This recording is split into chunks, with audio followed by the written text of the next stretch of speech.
You're walking home at night. It's quiet, no one is around, and then, out of nowhere, you hear a woman calling your name.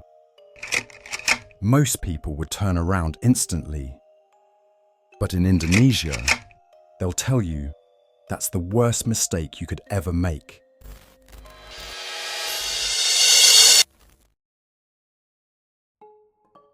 Indonesia is the world's largest archipelago, made up of more than 17,000 islands, from Bali's famous beaches to the volcanic peaks of Java, from the jungles of Sumatra to the turquoise waters of Raja Ampat.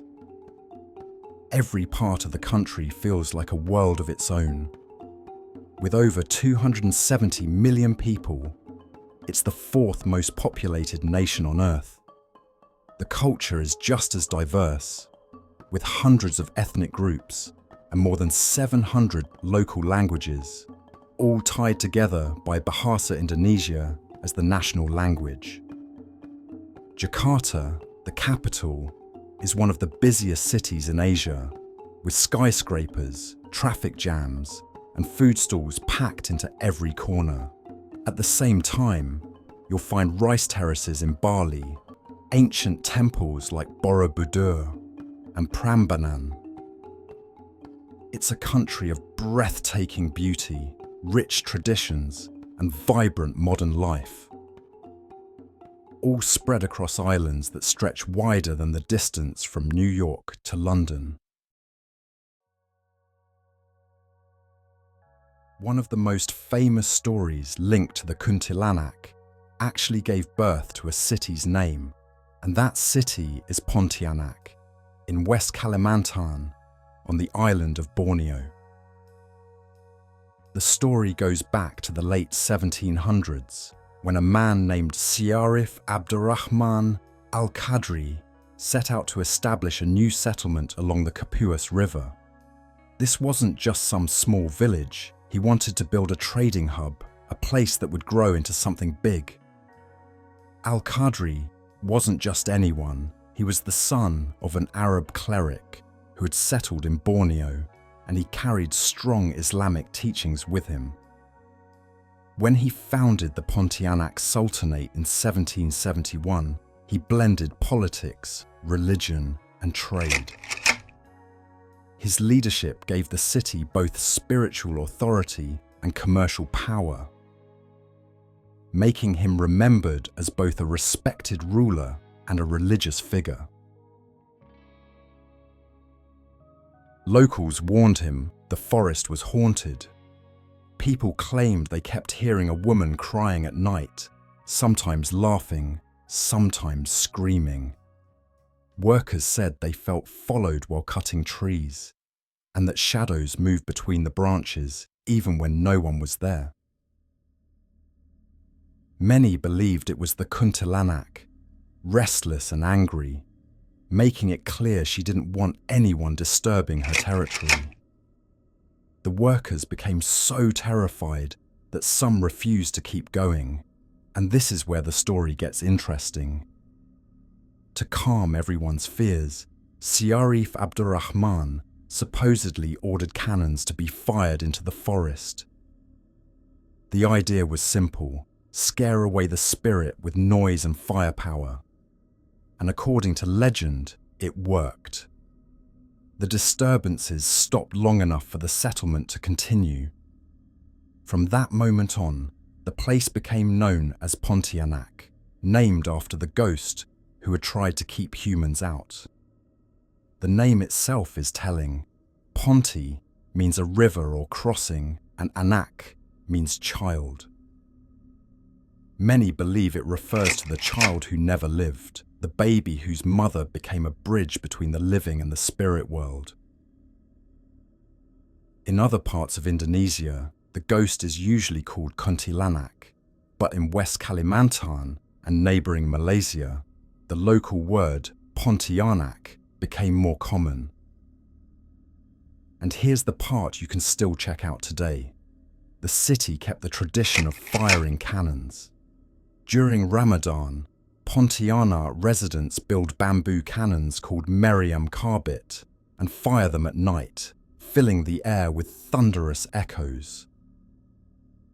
Officially, it's a festive tradition, but many locals will tell you it's also a way of honouring the old legend.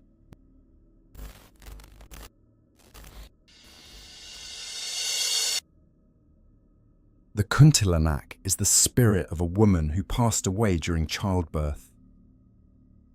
People describe her as pale-skinned with long black hair hanging over her face, glowing red eyes, and a torn white dress.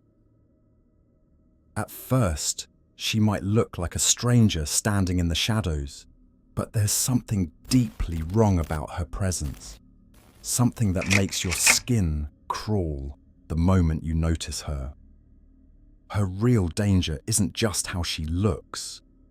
When she hunts, usually men or anyone who's alone, she can transform into a monstrous form. Some legends even compare her to a vampire. She can float above the ground, leap long distances, and sometimes appear inside houses. Legends say the Kuntilanak lures you in. Under the full moon, she might start with soft whispers calling your name, or the sound of children crying, or a high, feminine laughter coming from nowhere. Dogs often howl or growl at nothing, and some locals swear you'll smell a sweet floral scent, followed quickly by a foul smell when she's near. People freeze, and if they turn around, she's closer than they think. Here's why you never turn around if you hear her. Folklore says she can harm you if you look her in the eyes. She doesn't just scare you, you can be in deep trouble if you make the wrong move. During the day, she's usually hiding somewhere near banana trees, which are considered her favourite resting places. That's why many stories take place near plantations, rural roads, or isolated villages. Anywhere banana trees grow, it's a spot where she can wait, unseen, until night falls and she starts hunting again. She's patient, clever, and terrifyingly persistent. And even if you don't see her, all the signs, the crying, the laughter, the dogs, the strange smells, it tells you she's around. People in Indonesia and Malaysia have been passing down these warnings for centuries, because once you encounter her, it's not just a story anymore. The Kuntilanak isn't only an Indonesian thing. Just across the border in Malaysia, she's called the Pontianak, and people tell almost the same stories. She's so well known that she's appeared in horror movies, TV shows, comic books, and even video games in both countries. Even today, people claim to have encountered her. Drivers in Borneo tell stories of almost hitting a woman in white standing in the middle of the road. Villagers swear they've heard her cries at night or felt sudden chills, like someone is standing right behind them when no one is there. In a small village on the outskirts of Jakarta, Rahman, a local young man, had always dismissed the tales of the Kuntilanak as mere superstition. One evening, after a long day of working in the fields, he decided to take a shortcut through the forest to get home. The sky was already darkening and the crickets had started their nightly symphony. Despite his friend's warnings, Rahman felt no fear. The path was familiar, and besides, he had a flashlight. What could possibly go wrong? As he walked deeper into the forest, the dense canopy overhead seemed to swallow the last remnants of daylight. The beam of his flashlight cut through the darkness, illuminating the path ahead. Everything was still, almost too still. The usual forest noises seemed to be absent, replaced by an unnerving silence. Suddenly, a faint sound reached his ears, a soft, melodic giggle, followed by the distant cry of a baby. Rahman's heart skipped a beat. He had heard the stories. She lured victims with crying infants or eerie feminine laughter. He gripped his flashlight tighter, trying to steady his nerves. The sounds grew louder, and Rahman felt a chill crawl up his spine. He turned around, half expecting to see someone behind him, but there was nothing, just the oppressive darkness of the forest. He quickened his pace, eager to leave the eerie sounds behind. As he neared the edge of the forest, the air grew thick with the scent of flowers, followed by an unsettling smell. Rahman's stomach churned. Just as he emerged from the forest, Rahman heard a rustling behind him. He spun around, but again there was nothing. His breath came in ragged gasps, and his hands trembled as he made his way home. That night, Rahman couldn't shake the feeling that he was being watched. Every creak of the house seemed amplified. Every shadow seemed to move. He lay awake, staring at the ceiling, waiting for the sounds to return. The next day, Rahman shared his experience with the village elder, an old woman known for her knowledge of local legends. She listened intently, nodding as he spoke. When he finished, she told him, "You were lucky. The Kuntilanak doesn't show herself to just anyone. She chose you, Rahman." Rahman wasn't sure what to do with that. He felt shaken, but also a little desperate to protect himself. The elder suggested he visit the village mosque and speak with the imam, who was known for helping people troubled by spirits. At the mosque, Rahman explained everything, the whispers, the laughter. The imam listened quietly, then advised Rahman to fast for a few days, pray extra prayers at night, and carry small verses from the Quran with him whenever he walked near the forest. In addition, the village elder performed a simple ritual at his home. She sprinkled a mixture of salt, rice, and holy water around the entrances and recited protective prayers, instructing Rahman to repeat them daily.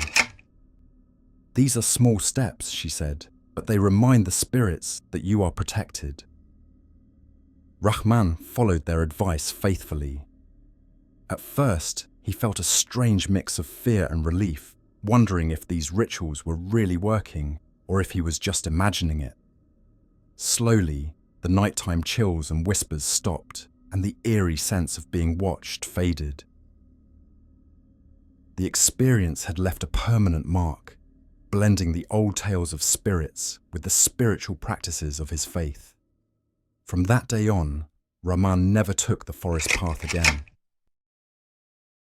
He had always dismissed the stories as mere superstition, but his encounter with the Kuntilanak and the steps he took to protect himself had changed his perspective forever. You might think the Kuntilanak is just a story, but in Indonesia and Malaysia, she feels real to a lot of people. Most Indonesians are Muslim, and while Islam doesn't have ghosts like her, it does have jinns.